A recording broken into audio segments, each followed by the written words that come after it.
hari ini itu adalah memberitahukan hasil daripada press release yang lalu. Mungkin ada teman yang pernah ikut waktu itu, ada yang mungkin belum ikut, saya nggak tahu ya. Jadi pokok perkaranya bisa dibaca di analisa hukum di sini kan. Saya mewakilin daripada dua vendor atau pemegang saham daripada Waskita Karya Beton Tbk, WBKS kalau kita singkatkan.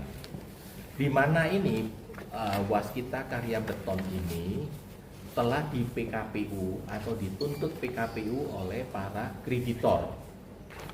Ya, di mana kreditor-kreditor itu sudah judit, sudah lewat waktu lama. Waskita Karya Beton ini, WBK ini belum mampu membayar tagihan-tagihannya. Dengan demikian, mau nggak mau itu dituntut untuk melakukan PKPU. Dalam PKPU tersebut telah terjadi perdamaian. Bagaimana bayar si A berapa tahun dengan bunga berapa dan sebagainya.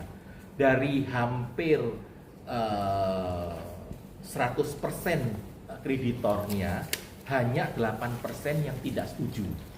Sehingga karena mayoritas menyetujui perdamaian tersebut, dengan demikian oleh majelis hakim diputus bahwa dikabulkan PKPU dan PKPU putusan tersebut, perdamaian tersebut dituangkan dalam akte notarial.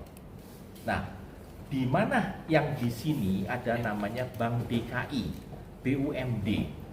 Dia merasa tidak terima dengan hasil perdamaian atau kesepakatan yang sudah diputus oleh majelis hakim. Kemudian Bank DKI ini mengajukan kasasi atas putusan niaga tersebut. Di mana putusan niaga tersebut dikasasi ditolak oleh Mahkamah Agung, berarti putusan telah berkekuatan hukum tetap. Nah, setelah setahun kemudian Bank DKI ini diam-diam mencoba untuk mengajukan gugatan perdata dengan perbuatan melawan hukum judulnya ke PN Jakarta Pusat. Ditolak oleh PN Jakarta Pusat, didaftarkan pun udah nggak bisa karena PN Jakarta Pusat telah menerapkan suatu hukum yang prinsip bahwa putusan niaga itu nggak bisa dituntut dalam peradilan umum karena setiap masing-masing peradilan itu mempunyai jurisdiksinya tersendiri. Tahu-tahu diam-diam setelah gagal di pengadilan pusat, Bank DKI ini atau PH-nya ini mendaftarkan di PN Jakarta Timur. Nah, di PN Jakarta Timur inilah yang mereka itu entah bagaimana cara mainnya, dia menerima dan ironisnya PN Jakarta Timur, oknum hakimnya ini membatalkan putusan PN Niaga. Itu kan sesuatu bumerang di peradilan kita. Peradilan umum membatalkan PN Niaga, putusan PN Niaga. Nah, disinilah akibatnya akhirnya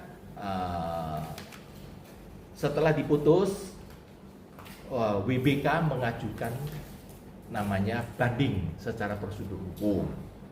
Dan saya diminta untuk oleh namanya vendor atau pemegang saham dari WBK untuk melaporkan para oknum hakim tersebut kepada namanya Badan Pengawas Mahkamah Agung sama Komisi Yudisial termasuk BPK dan sebagainya. Dan waktu itu telah dibantu sama teman-teman, sudah diberitakan bahwa sudah kita laporkan.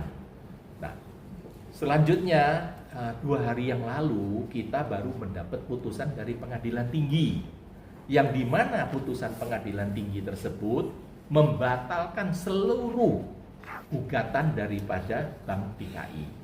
Istilahnya sependapat dengan pada kita bahwa putusan PN Niaga itu tidak bisa diintervensi oleh peradilan umum, yang dimana amar putusan sudah saya bagikan.